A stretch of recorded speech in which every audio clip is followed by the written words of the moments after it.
កាន់តំរងចាត់អសែនជូរបស់ពុកម៉ែបងប្អូនបានមកដល់ហើយដែលកំពុងស្វែងរករថយន្ត SUV ដែលអាច off road ក៏បានបើកបរលក្ខណៈគ្រួសារក៏បាននោះគឺ BYD TI7 នៅខាងក្រោយខ្ញុំនេះមកមើលជាមួយខ្ញុំទាំងអស់គ្នាចង់ដឹងថា option ទំនើបរបស់ BYD TI7 មានគេខ្លះ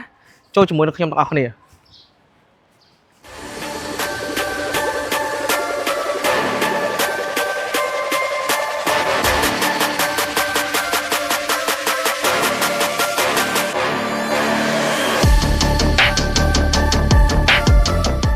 មុននឹងចូលដល់ផ្នែកខាងក្នុងខ្ញុំសូមណែនាំបងប្អូនទាំងអស់គ្នានៅផ្នែកខាងក្រៅជាមួយសិនជាមួយនឹងទំហំឡានរបស់យើង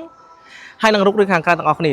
ចឹងឡានរបស់យើងមានប្រវែងតអល់ 4m99 ជាមួយនឹងទទឹង 1m99 ហើយនឹងជាមួយនឹងកម្ពស់ 1m86 ហើយបំពាក់មកជាមួយនឹងទំហំកង់ 20 អ៊ីងជូនបងប្អូនទាំងអស់គ្នាមិនថែមប៉ុណ្ណឹងទេឡានរបស់យើងមានទំហំម៉ាស៊ីនទៅដល់ 1.5 turbo បំពាក់ជាមួយនឹងបច្ចេកវិទ្យា DMP ហើយឡានរបស់យើងអាចបើកជាអគ្គិសនីក៏បានសាំងក៏បានដែរបងអគ្គិសនីវិញបើកបានរហូតដល់ 190 គីឡូដែលយើងធ្វើទៅជាមួយនឹង CLTC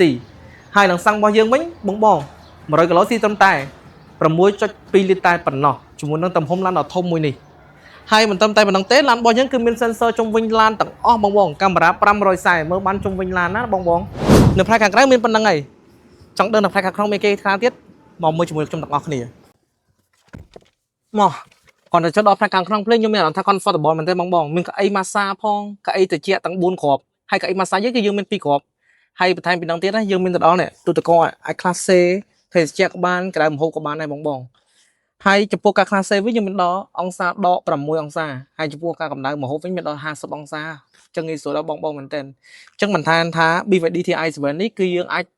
off road của bán bạc bo chỉ lệ cái nạc lô sang của bạn này cứ luxury comfortable hai bậc thang bên đằng tiết chủ môi năng ekran cầm sẵn bao dương mình tầm hôm thôm mình tên hai bậc thang bên đằng tiết á lan bao dương cứ mình bộ săn rô là khang lơ bong bo trong bao săn rô của bán này bao tờ sunset hay mưa tê phim khang lơ cứ nghi sưu mình tên chùm pua ekran cầm sẵn bao dương vẫn cứ thông tự lý mình tên hai tầm khán smooth o tiết dương mua của map của bán mua youtube của bán này hai với đây vì sao nick dương ai sẽ bom lang cho ban tam chật trong ai bom lo cầm đặt na cứ dương ai sẽ bàn với đây vì sao muốn chết cái dương bên trái môn nó không năng bong ai sẽ bàn bạc bo tam sẽ than phiền phơi trong phơi sai các ban phơi phọc các ban phơi lang nông ấy cứ banទាំងអស់នៅលើអេក្រង់នេះយើងអាចគាត់តែចុចប៉ុណ្ណឹងឡានរបស់យើងចូលម៉ូដនឹងភ្លាម